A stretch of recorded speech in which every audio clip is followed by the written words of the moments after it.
അപ്പോൾ കുറച്ച് ദിവസങ്ങൾക്ക് മുമ്പ് നമ്മുടെ സലീമേട്ടൻ നമ്മളെ വിട്ട് പിരിഞ്ഞു പോയി. അപ്പം സലീമേട്ടൻ കാണാൻ ഇന്ദ്രചേട്ടൻ വന്നിട്ടുണ്ടായിരുന്നു.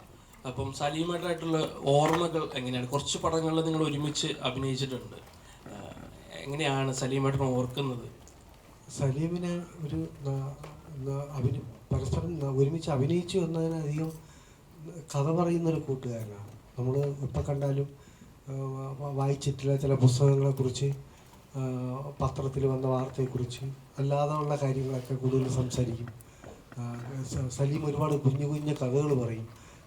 അത് അങ്ങനെ ഒരു ബന്ധമായിരുന്നു ഞങ്ങൾ തമ്മിലുള്ളത്.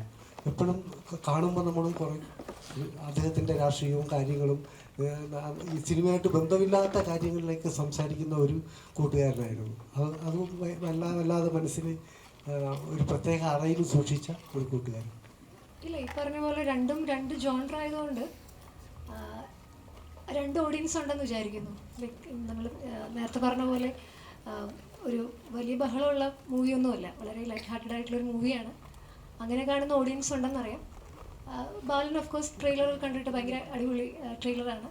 ഒരുപാട് എക്സ്പെക്റ്റേഷൻ ഉള്ളൊരു മൂവിയാണ്. അങ്ങനെ പേടിയൊന്നുമല്ല, നമ്മളൊരു മൂവിക്കൊരു അത് ഡിസേർവ് ചെയ്യുന്നത് കിട്ടുമെന്ന് വിശ്വസിക്കുന്ന ആളാണ്. ഞാൻ പറയും, ഈ ഒരു മൂവി സ്റ്റാർട്ട് ചെയ്യുന്നത് തന്നെ ഒരു ഗട്ട് ഫീൽ സ്റ്റാർട്ട് ചെയ്തൊരു മൂവിയാണ്. അതുകൊണ്ട് തന്നെ ഇതിൻ്റെ റിലീസും അത് ബാക്കിയുള്ള കാര്യങ്ങളൊക്കെ നല്ലപോലെ വരും എന്ന് പ്രതീക്ഷിക്കുന്നു. ഇതിഷ്ടപ്പെടുന്ന ഓഡിയൻസിന് ഇത് ഇഷ്ടപ്പെടണം എന്നാണ്, ഈ ജോണർ എക്സ്പ്ലോർ ചെയ്യുന്ന ആൾക്കാർക്ക് ഇത് കണക്റ്റ് ആവണം എന്നുള്ളൊരു വലിയ ആഗ്രഹമാണ് ഇപ്പോൾ ഉള്ളത്. അത് മാത്രമേ ഇപ്പോൾ ചിന്തിക്കുന്നുള്ളൂ. ഇന്ത്യൻ സൈഡിൻ്റെ അടുത്തൊരു പടം ഏതാണെന്നാണ് സൗത്ത് ഇന്ത്യ ഒട്ടാകെ പാർട്ടിസിപ്പേറ്റ് ചെയ്തുകൊണ്ടിരിക്കുന്നത്. അപ്പം ഈ ഒരു പ്രോജക്റ്റിൽ അല്ലെങ്കിൽ ഇപ്പം as a producer I hope നിങ്ങൾക്ക് കുറച്ചുകൂടി ഒരു 10% ഇപ്പോൾ ഒരു ഹിറ്റ് ഉറപ്പിക്കാം എന്നുള്ള നിലയിൽ എത്തിയിട്ടുണ്ട്. അപ്പം ഈ ഒരു പ്രോജക്റ്റിലേക്ക് ആകുമ്പോൾ അല്ലെങ്കിൽ ഇന്ത്യൻ സൈഡിനെ കാസ്റ്റ് ചെയ്യുമ്പോഴും അല്ലെങ്കിൽ ഇപ്പോൾ ഇത്രത്തോളം അദ്ദേഹത്തിനെ സെലിബ്രേറ്റ് ചെയ്യുന്നത് കാണുമ്പോൾ ചിന്ന ആശയിലോട്ടുള്ള ഹോപ്പ് എത്രത്തോളം കൂടിയിട്ടുണ്ട്? ഫസ്റ്റ് ഓഫ് ഓൾ, ഈ പടം ഞാൻ വർഷനോട് പറയുന്ന സമയത്ത് ഞാനത് കമ്മിറ്റ് ചെയ്യാനുള്ളൊരു ഫസ്റ്റ് റീസൺ ഇതിൻ്റെ ലൊക്കേഷൻ വാരണാസി ആയതുകൊണ്ടാണ്. എൻ്റെ പേഴ്സണൽ ലൈഫിൽ എന്ത് ബുദ്ധിമുട്ട് വരുമ്പോഴും ഞാനൊരു ലാസ്റ്റ് 10 years ആയിട്ട് വാരണാസി പോകുന്ന ആളാണ്.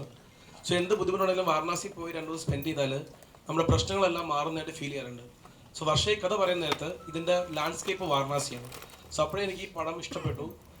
ബാക്കി കാര്യങ്ങൾ വന്നപ്പോഴത്തേക്കും ഇതിന് ഈ രണ്ട് ക്യാരക്ടറിനും വർഷ വളരെ ആപ്റ്റായ 2 പേരെയാണ് സജസ്റ്റ് ചെയ്തത്. സോ അന്നേരം ഇന്ദ്രൻ സേട്ടൻ നമുക്കെല്ലാവർക്കും ഫേവറേറ്റ് ആണ്. നമുക്ക് നമ്മുടെ വീട്ടിലൊരാളായിട്ട്, നമ്മുടെ അച്ഛനായിട്ടോ നമുക്ക് കണക്ട് ചെയ്യാൻ പറ്റുന്ന ആളാണ്. സോ എപ്പോഴും ആ ഒരു ക്യാരക്ടറിൽ ചേട്ടൻ എനിക്ക് ഭയങ്കര വർക്കായിരുന്നു. പിന്നെ മധു മാം നമുക്കെല്ലാവർക്കും ഫേവറേറ്റായ നമ്മുടെ ചൈൽഡ്ഹുഡ് ഹീറോയിനാണ്. സോ ഈ കാസ്റ്റിംഗ് വളരെ ഇഷ്ടപ്പെട്ടു. സോ ഇന്ദ്രൻ സേട്ടൻ ആയതുകൊണ്ട് ഈ പടം 2 വർഷം മുമ്പ് കമ്മിറ്റ് ചെയ്യുന്ന സമയത്ത് തിയേറ്ററിൽ എങ്ങനെയാണെന്നൊന്നും ഞാൻ ജഡ്ജ് ചെയ്തിട്ടില്ല. പക്ഷെ എന്തായാലും വാരണാസി ബാക്ക്ഡ്രോപ്പ് ആയതുകൊണ്ടും നല്ല കഥ ആയതുകൊണ്ടും ഇത് ഹിറ്റാവുന്ന ഉറപ്പുണ്ടായിരുന്നു. സോ ഇപ്പോൾ ആഫ്റ്റർ 1.5 years ഇന്ദ്രൻ സേട്ടൻ്റെ കരിയറിലെ ഏറ്റവും നല്ല സമയത്തിലാണ് നിൽക്കപ്പെടുന്നത്. കറുപ്പിലെ സിനിമ ഞാൻ കണ്ടിരുന്നു. കറുപ്പിൽ വളരെ ഗംഭീര പെർഫോമൻസ് ആണ്. സോ നമ്മുടെ സിനിമയ്ക്കും അതിൻ്റെതായ ബെനിഫിറ്റ്സ് കിട്ടുമെന്ന് പ്രതീക്ഷിക്കുന്നു. കാരണം കറുപ്പിന് ശേഷം വരുന്ന ഹീറോ മൂവിയാണ്. ഞങ്ങളുടെ പടവും നല്ലപോലെ പെർഫോം ചെയ്തിട്ടുണ്ട്. നല്ല രീതിയിലുള്ളൊരു ഔട്ട്പുട്ട് നമുക്ക് എടുക്കാൻ സാധിച്ചിട്ടുണ്ട്. സോ വളരെ നല്ല ഹോപ്പാണ് ഈ പടത്തെ പറ്റിയിട്ട്. Thank you.